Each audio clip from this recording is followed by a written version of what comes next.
Hello friends, मैं लेकर आया हूँ स्टैटिक जीके के इम्पोर्टेंट क्वेश्चन जो आने वाले ग्रुप डी एग्ज़ाम और दिल्ली पुलिस साथ ही साथ और सब एग्ज़ाम के लिए इम्पोर्टेंट रहने वाले हैं।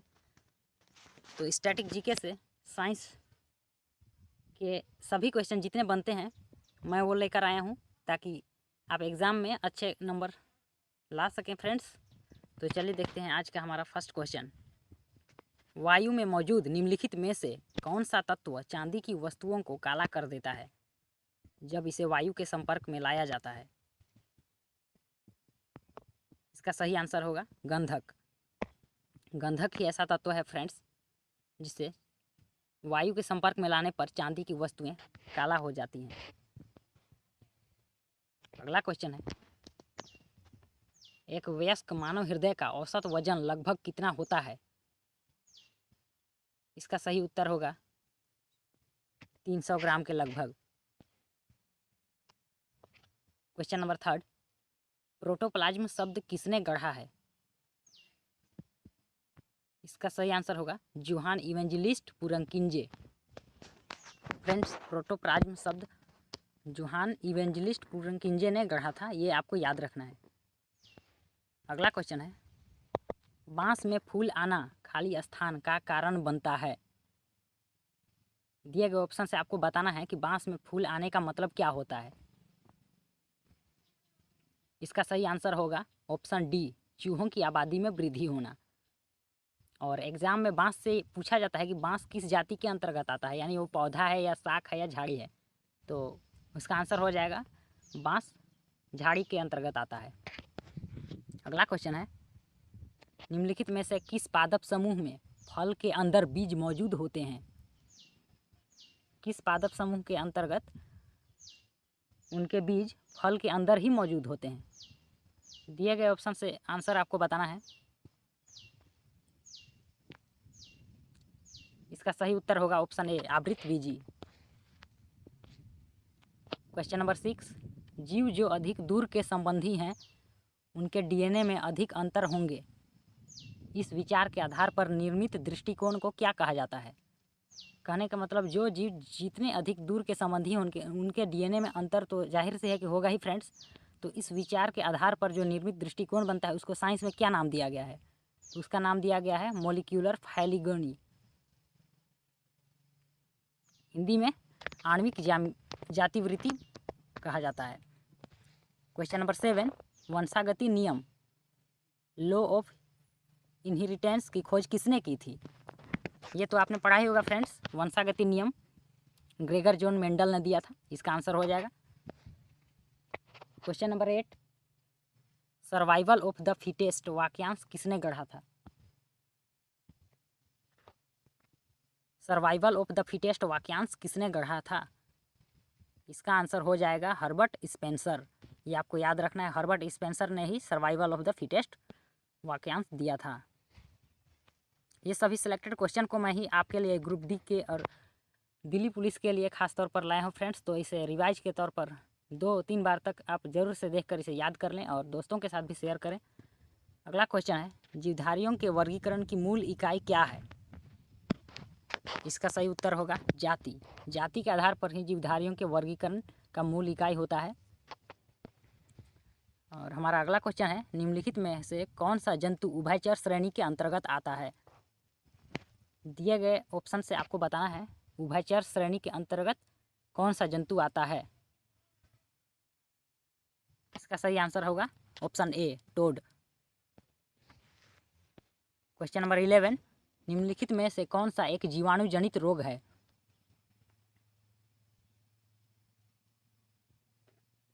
इसका सही आंसर होगा ऑप्शन डी, डिप्थीरिया। डिप्थीरिया जीवाणु के कारण होता है फ्रेंड्स। डिप्थीरिया को ही टीबी बोला जाता है। टीबी जीवाणु के कारण ही होता है, बाकी सभी छोटी चेचक, खसरा, ये सब वायरस के कारण होते हैं। अगला क्वेश्चन है, इनमें से किस रोग से पीड़ित रोगी नेत्रदान कर सकते हैं? कहने का मतलब किस रोग से पीड़ित रोगी नेत्रदान कर सकते हैं। दिए गए ऑप्शन से बताना है कि किस रोग के रोगी नेत्रदान कर सकते हैं। तो इसका सही आंसर हो जाएगा फ्रेंड्स ऑप्शन ए, मधुमेह। मधुमेह से पीड़ित रोगी कहने का मतलब वो अपना नेत्रदान कर सकते हैं। अगला क्वेश्चन है क्वेश्चन नंबर 13, जोंक किस संघ से संबंधित है? दिए गए ऑप्शन से इसका राइट आंसर हो जाएगा एनिलिडा, ऑप्शन ए। अगला क्वेश्चन क्वेश्चन नंबर 14, इनमें से कौन सा कमरे के ताप पर द्रव अवस्था में मौजूद एकमात्र अधात्विक पदार्थ है? कहने का मतलब फ्रेंड्स, कमरे के ताप पर द्रव अवस्था में एकमात्र कौन सा ऐसा अधात्विक पदार्थ है जो द्रव अवस्था में पाया जाता है? तो इसका सही उत्तर हो जाएगा bromine, option D. Question number 15, चीनी के अल्कोहल में रूपांतरण की प्रक्रिया को क्या कहा जाता है? इसका सही आंसर होगा ऑप्शन बी, किण्वन। चीनी के अल्कोहल में परिवर्तन होने की प्रक्रिया को किण्वन कहा जाता है। ये सभी सेलेक्टेड क्वेश्चन को आपको ध्यान से रिवीजन करना है फ्रेंड्स। ये सभी एग्जाम के लिए मोस्ट इंपॉर्टेंट क्वेश्चन है। आपको इसके लेवल समझ में आ रहे होंगे मैं किस तरह का क्वेश्चन लाया हूँ आपके लिए। आगे भी ऐसे ही क्वेश्चन को मैं लाता रहूँगा, तो चैनल को सब्सक्राइब और लाइक कीजिएगा फ्रेंड्स। क्वेश्चन नंबर 16 है, कौन सा कोशिकांग प्रकाश संश्लेषण के दौरान प्रकाश ऊर्जा का उपयोग करता है?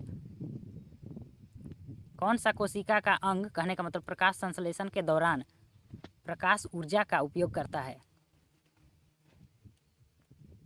दिए गए ऑप्शन से इसका राइट आंसर होगा ऑप्शन डी, हरित लवक, जो पत्ती में पाया जाता है फ्रेंड्स। प्रकाश संश्लेषण के दौरान पौधे के पत्ती ही मुख्य रूप से भाग लेते हैं प्रकाश संश्लेषण में, और वे इसका उपयोग करते हैं। बाकी ये तीनों राइबोसोम, माइटोकॉन्ड्रिया और गोल्जी कोशिका के भाग हैं। अगला क्वेश्चन हमारा, नवजात बच्चे के शरीर में लगभग कितनी हड्डियां होती हैं? वैसे तो फ्रेंड्स वयस्क मानव शरीर में 206 हड्डियां पाई जाती हैं, लेकिन जन्म के समय लगभग 300 हड्डियां पाई जाती हैं, और जिनमें से जुड़कर जो छोटी छोटी हड्डियां होती हैं वो सभी जुड़कर मिल टोटल 206 हड्डियां एक वयस्क मनुष्य में बन जाती हैं। तो इसका राइट आंसर होगा, नवजात बच्चे के शरीर में लगभग कितनी हड्डियां? 300 हड्डियां होती हैं। अगला क्वेश्चन है क्वेश्चन नंबर 18, बर्ड फ्लू किसके कारण होता है? जो बर्ड फ्लू बीमारी है फ्रेंड्स वो किसके कारण होता है आपको बताना है। दिए गए ऑप्शन से इसका सही उत्तर होगा H5N1 वायरस के कारण, option number B, H5N1 virus से कौन सा रोग होता है फ्रेंड्स? Bird flu.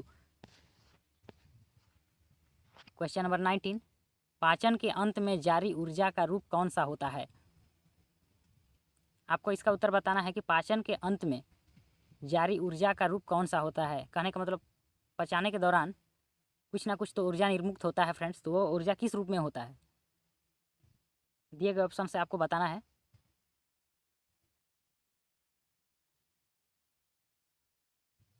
इसका राइट आंसर हो जाएगा ऊष्मीय ऊर्जा। क्वेश्चन नंबर 20, निम्न में से कौन सा घोल इन सभी में सबसे अम्लीय है? देखिए फ्रेंड्स मैं बताता हूँ, अम्लीय विलयन वो होते हैं जो 1 से लेकर 7 तक के अंक पीएच मान में दर्शाते हैं, और जिसका भी पीएच मान 7 होता है वो उदासीन होता है, और 7 से 14 तक के बीच जितने भी मान होते हैं पीएच मान वो क्षारीय विलयन होते हैं। तो सबसे अधिक अम्लीय विलयन यानी कि 0 घोल वाला पीएच मान होगा, पीएच मान 0 घोल वाला होगा। तो इसका राइट आंसर ऑप्शन ए हो जाएगा। ये बेसिक लेवल के क्वेश्चन है।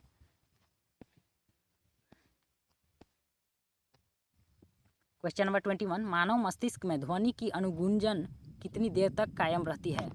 कहने का मतलब मानव मस्तिष्क में ध्वनि की जो गूंजने की क्षमता है वो कितने देर तक मस्तिष्क के अंदर कायम रह पाती है? दिए गए ऑप्शन से इसका राइट आंसर हो जाएगा 0.1 second, option A. Question number 22, खाली स्थान में प्रचुर मात्रा में सफ़ेद फाइबर पाए जाते हैं। कहने का मतलब कि किसमें सफ़ेद फाइबर पाए जाते हैं? हड्डी, उपास्थि, स्नायु या सिराओं? इसका राइट आंसर हो जाएगा हड्डी। हड्डी में सफ़ेद फाइबर पाए जाते हैं। क्वेश्चन नंबर 23, निम्न में से कौन से पौधे के ऊतक कोशिका विभाजन में सक्षम है?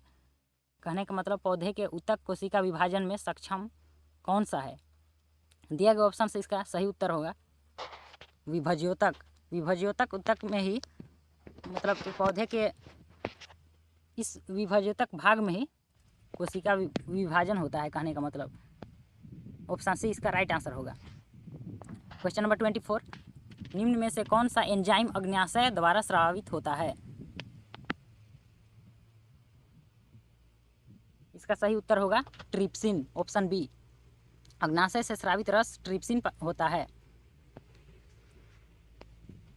अगला क्वेश्चन है, निम्नलिखित में से कौन मनुष्यों में बौनेपन के लिए जिम्मेदार है? कहने का मतलब कि कौन सी ग्रंथि मनुष्यों में बौनेपन का कारण बनता है, किसकी कमी के कारण? तो इसका सही आंसर होगा फ्रेंड्स पिट्यूटरी ग्लैंड, यानी कि हिंदी में इसको पीयूषिका ग्रंथि बोलते हैं, और ये मनुष्यों में बौनेपन के लिए जिम्मेदार है। इसकी कमी के कारण मनुष्यों में बौनापन पाया जाता है। क्वेश्चन नंबर 26, निम्नलिखित में से कौन सा एक कोशिकीय जीव कालाजार का कारण बनता है? जो कालाजार का कारण बनता है फ्रेंड्स, वो एक कोशिकीय जीव होता है। जैसे अमीबा है, वैसे ही एक कोशिका वाले जीव हैं कालाजार के लिए। तो उस जीवाणु का आपको नाम बताना है।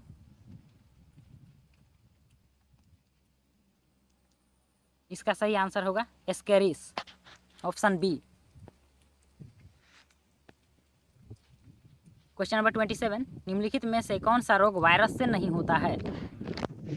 यहाँ पे सवाल पूछा है कि वायरस से कौन सा रोग नहीं होता है। इसका सही आंसर होगा क्षय रोग, जिसे हिंदी में टीबी बोलते हैं, ट्यूबरकुलोसिस।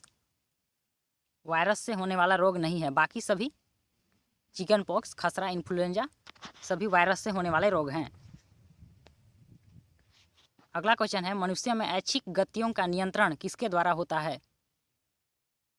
मनुष्य में ऐच्छिक गतियों का नियंत्रण मस्तिष्क के किस भाग द्वारा होता है, कहने का ये मतलब है। इसका सही आंसर होगा friends cerebrum, option A. Question number 29, शरीर का तापक्रम कहाँ नियंत्रित होता है? दिए गए ऑप्शन से आपको बताना है कि शरीर का तापक्रम मस्तिष्क के किस भाग में होता है। इसका सही उत्तर हो जाएगा friends hypothalamus, option C. Question number 30, ऊर्जा उत्पादन के लिए कोशिका प्रायः किसका उपयोग करती हैं? ऊर्जा उत्पादन के लिए कोशिकाएं प्रायः किसका उपयोग करती हैं? दिए गए ऑप्शन से इसका सही उत्तर होगा फ्रेंड्स ग्लूकोज। ग्लूकोज से हमें ऊर्जा मिलती है और ये कोशिकाएं में जाकर टूटकर ऑक्सीजन के साथ ऊर्जा उत्पादन में सहायक होती हैं। इसका राइट आंसर होगा ग्लूकोज। अगला क्वेश्चन देखते हैं, किस अभिक्रिया द्वारा पौधे में ऑक्सीजन बाहरी वातावरण से कोशिकाओं में पहुंचता है? कहने का मतलब कौन सी प्रक्रिया है जिसके द्वारा पौधों में ऑक्सीजन बाहरी वातावरण से कोशिकाओं तक पहुंचता है? इसका सही उत्तर होगा विसरण, ऑप्शन बी। अगला क्वेश्चन है, श्वसन की अभिक्रिया में खाद्य पदार्थों की परिणति क्या होती है? श्वसन की अभिक्रिया में खाद्य पदार्थों की परिणति क्या होती है? दिए गए ऑप्शन से आपको बताना है। इसका राइट आंसर होगा ऑप्शन ए विघटन। अगला क्वेश्चन है क्वेश्चन नंबर 33, खाद्य पदार्थों का पौधे में स्थानांतरण का मुख्य रूप कौन सा है? कहने का मतलब खाद्य पदार्थों को पौधे में स्थानांतरण का मुख्य रूप किस रूप में वो स्थानांतरित किए जाते हैं पौधों के विभिन्न भागों में? इसका सही उत्तर हो जाएगा sucrose, option C. Question number 34, मनुष्य के मस्तिष्क की सबसे बाहरी झिल्ली क्या है? इसका राइट आंसर हो जाएगा ड्यूरामीटर। क्वेश्चन नंबर 35, मनुष्य में बुद्धि एवं चतुराई का केंद्र मस्तिष्क का कौन सा भाग है? इसका सही उत्तर हो जाएगा सेरिब्रम, ऑप्शन सी। मनुष्य में बुद्धि एवं चतुराई का केंद्र शरीर के सेरिब्रम भाग को ही माना जाता है फ्रेंड्स।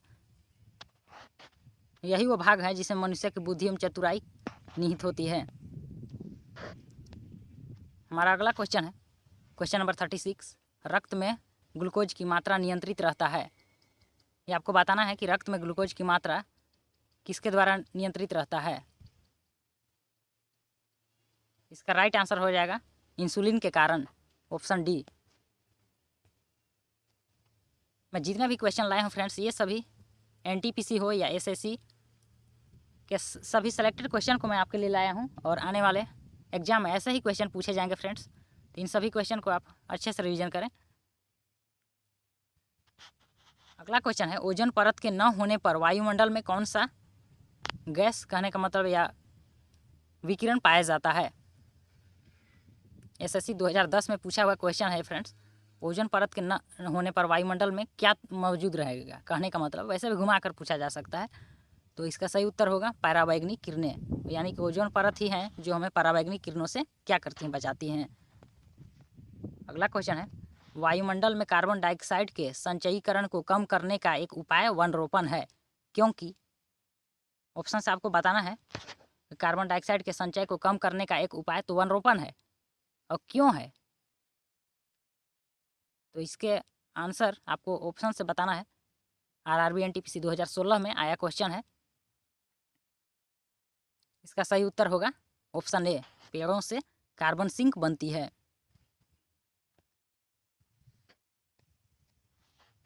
क्वेश्चन नंबर 39 पर्यावरण अध्ययन के संदर्भ में CER किससे संदर्भित करता है। CER का फुल फॉर्म यहाँ पे पूछा है फ्रेंड्स, आरआरबी एनटीपीसी में ही आया है क्वेश्चन। ये पर्यावरण अध्ययन के संदर्भ में इसका फुल फॉर्म, इसका राइट आंसर हो जाएगा option A, certified emission reduction. और हमारा लास्ट क्वेश्चन है क्वेश्चन नंबर 40 पेयजल आपूर्ति में क्लोरोफॉर्म की उपस्थिति का लक्षण है, यानी कि पीने वाला पानी में क्लोरोफॉर्म की उपस्थिति का लक्षण क्या दर्शाता है। दिए गए ऑप्शन से इसका सही उत्तर होगा मानव अपशिष्ट से संदूषण, कहने का मतलब मानव के द्वारा जितने भी प्रदूषण फैलाए जाते हैं उसके द्वारा पानी का दूषित होना, यानी कि क्लोरोफॉर्म अगर पानी में पाया जाता है तो उसका यही मतलब होगा मानव के द्वारा उसे संदूषित किया जा चुका है। तो उम्मीद करते हैं फ्रेंड्स कि जितने भी क्वेश्चन मैं लेकर आया हूँ ये सभी ग्रुप डी और दिल्ली पुलिस के लिए मोस्ट इम्पोर्टेंट रहने वाले हैं। तो ऐसे ही क्वेश्चन को मैं आप लोगों के लिए लाता रहूँगा फ्रेंड्स, और आने वाले साइंस, केमिस्ट्री, फिजिक्स सभी के लिए भी मैं क्वेश्चन लाऊँगा। और उम्मीद करते हैं कि ये सभी क्वेश्चन आपको अच्छे से समझ में आए होंगे। रिवीजन जरूर करें एग्जाम से पहले, और दोस्तों के साथ शेयर जरूर करें। मिलते हैं।